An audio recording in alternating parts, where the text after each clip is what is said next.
Derby County are preparing a third bid for Sturm Graz right back Max Johnston. It's understood to be coming across the course of the next few days after having two bids rejected so far this summer, with a 1.4 million and 1.6 million pound bid rejected as of right now. Greek side Panathinaikos are currently monitoring the situation as well, and this is a very interesting one in my opinion, because for me, Max Johnston is a very good footballer, obviously has big potential as well, and a massive opportunity to come and join Derby County over in the Championship. We saw Derby County bring in Bobby Clark as well as bring in the signing of Etienne, and Sanderson is obviously a player who sort of fills in that right back position as well as within centre half, and I think the signing of Max Johnston sort of makes that Etienne Sanderson move a little bit stupid in my personal opinion. Now obviously you lot can have your say and your opinions down in the comments, and if you have not done so already, make sure you hit that like button, hit that subscribe button and turn on that notification bell. But should we get into this and take a little bit of a deeper look? Now obviously we've spoke about Max Johnston a few times across the course of the last few weeks in regards to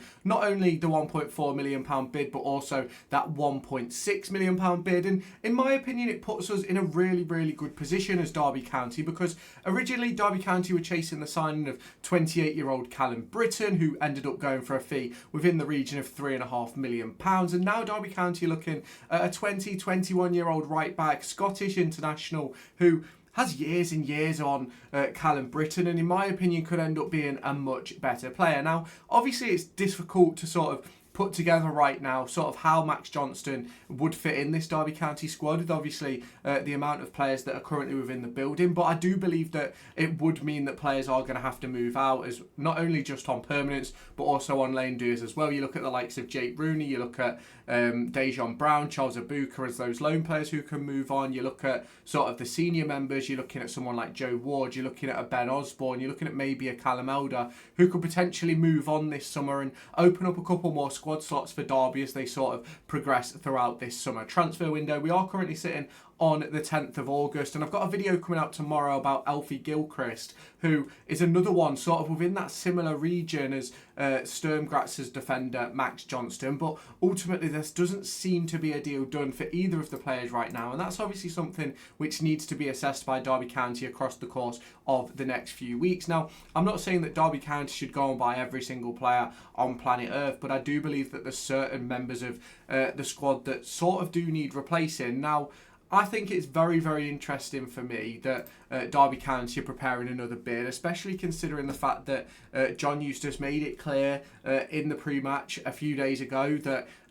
the right back position isn't necessarily something he's worried about anymore. And if we are going in with another bid, then I think it certainly is something he's worried about. Now obviously you can look at the likes of Ryan Nyambe, you can look at Kane Wilson, Etienne Sanderson can slot in there, Jake Rooney can slot in there, obviously Langas has played there a couple of times as well for Derby. So you look at that and you look at it and you go, well, do Derby County need another right back? Now for me, you've obviously got sort of the long-term issue with Kane Wilson and Ryan Nyambe's injuries. You've also got Wilson's contract situation, which is sort of puts Derby County a little bit on the back foot in terms of the future with that right back position. And the signing of Max Johnston sort of puts Kane Wilson in a position where he can't necessarily call for everything he wants from Derby, because Derby County are putting themselves in a position where they've essentially replaced him before he's even gone. And I think that's a smart move by the club and a very smart move by John Eustace and obviously the recruitment team, because what Derby County haven't done in the past is replace those players who are potentially moving on. You go back a few years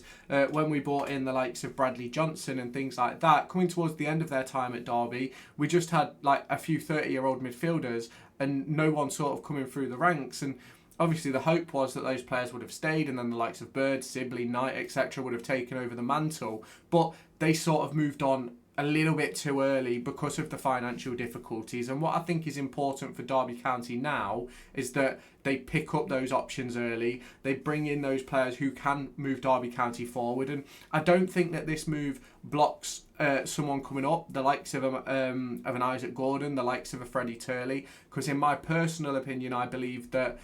those players who could potentially step up will still get their opportunities. But for me, I think it's a little bit early for Isaac Gordon. I don't quite think Freddie Turley is going to cut the grade, if I'm completely honest, long term. But obviously, you never know what's going to happen across the course of the season. And obviously, you've always got those injury worries of Niambi and Kane Wilson. But it is very interesting to see how this is going to progress across the course of the next few weeks. Now, given that Derby County have had £1.4 and £1.6 million rejected, I'm going to expect that this next upcoming bid will be within the region of £2 million, potentially with add-ons on top of that and things like that, which I think is a fairly decent move for a 21-year-old international who has played in the Champions League, has won the Austrian First Division. I think it's a smart move by Derby as well, and one which puts us in a better position. Now, obviously, I've been talking about Derby County being dark horses. I've been talking about the way that Derby County can move forward across the course of the next year or so. And I know that a lot of people are going to look at that Stoke City game and go, well, where is that performance? And what you have to acknowledge is from that game, Derby County only had 2 new signings starting. That entire squad pretty much was still the team from last year. You look at when David Ozo came on, again a player from last year. Weimann obviously new, Sanderson new, and Sanderson was at fault for 2 of the goals in my personal opinion. But it's one of those where we're certainly developing in the right direction. When you add in Bobby Clark, when you add in Ryan Brewster, Patrick Agyemang, you bring back Sondre Langas, Kane Wilson, this team is going to look so different, and in my opinion will be top 6 on form once those players return. Now, whether it will be enough to end up in the playoffs by the end of the season, I personally don't think it will be, but obviously we don't know how the next few weeks is going to go heading until that first international break. Now, obviously, sort of more in regards to Max Johnston, I think if we do discuss a Max Johnston move, I think it's a very smart one for Derby County to make, because you're sort of moving us into that sort of pedestal of bringing in players who have that quality to move us into potentially a team that can get promoted and continue growing, or a team that can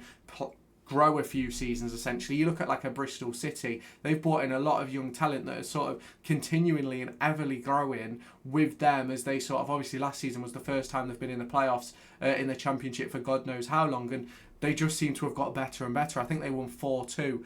yesterday as I'm recording this video. So it's a brilliant move for Derby County to do this, especially if you look at some of the other younger players that we could potentially bring in long term as well. Obviously, a lot of the sort of main signings that we've bought in are obviously loans or free transfers of older players, but Ryan Brewster is one that can grow with the club, Agyemang is one that can grow with the club, and we just sort of need to develop that sort of longer term, which I think is what John Eustace and the coaching staff are aiming to do. Obviously, there's sort of a lot of discussions that can still go on with that, and it can obviously change over the course of the next few months, but obviously we'll have to wait and see how it shakes out at Derby County at Pride Park Stadium. Now, I do believe Derby County are putting themselves in a great position coming to the end of this transfer window, but you can obviously let me know your thoughts on that down in the comments if you have not done so already. Make sure you hit that like button, hit that subscribe button, and turn on that notification bell. We will be live on Tuesday evening to go through Derby County versus West Brom live on Sky Sports Plus. We will be doing a live watch along, answering all your questions in regards to team selection, transfer news, and everything that's going off with Derby County, and obviously going through the performance, which may be good, it may be bad, we won't know until the night, but you can obviously let me know your thoughts on that down in the comments, and I'll catch you live on Tuesday.